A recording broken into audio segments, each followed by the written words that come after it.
sửa chữa điện lạnh tại Dạy nghề Thanh Xuân. Học nghề không còn là thuật ngữ quá xa lạ với các bạn trẻ hiện nay.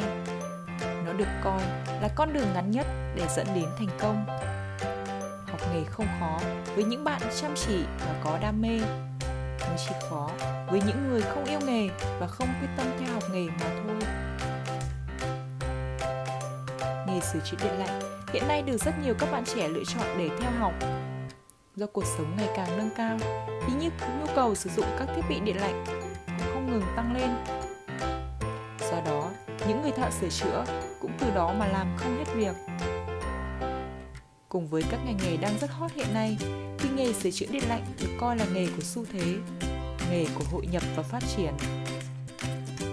Tại Dạy nghề Thanh Xuân, khóa học sửa chữa điện lạnh có thời gian học nghề trung bình khoảng 6 tháng.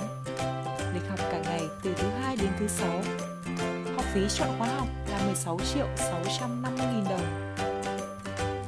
Các bạn sẽ được học chuyên sâu về sửa chữa, bảo dưỡng, lắp đặt các thiết bị điện lạnh như tủ lạnh, máy giặt, điều hòa, bình nóng lạnh, lò vi sóng, tủ làm đông, tủ làm mát, vân vân. Hình thức nộp học phí. Khi nhập học, các bạn có thể đóng trước 50% và hoàn thiện học phí trong vòng 1 tháng kể từ ngày nhập học. Hoặc nếu các bạn đóng đủ luôn một lần khi nhập học sẽ được giảm 650.000 đồng. Tùy vào từng thời điểm mà trung tâm có những hình thức, chương trình, ưu đãi giảm học phí khác nhau. Nghề điện lạnh không quá khó, cũng không phải là dễ.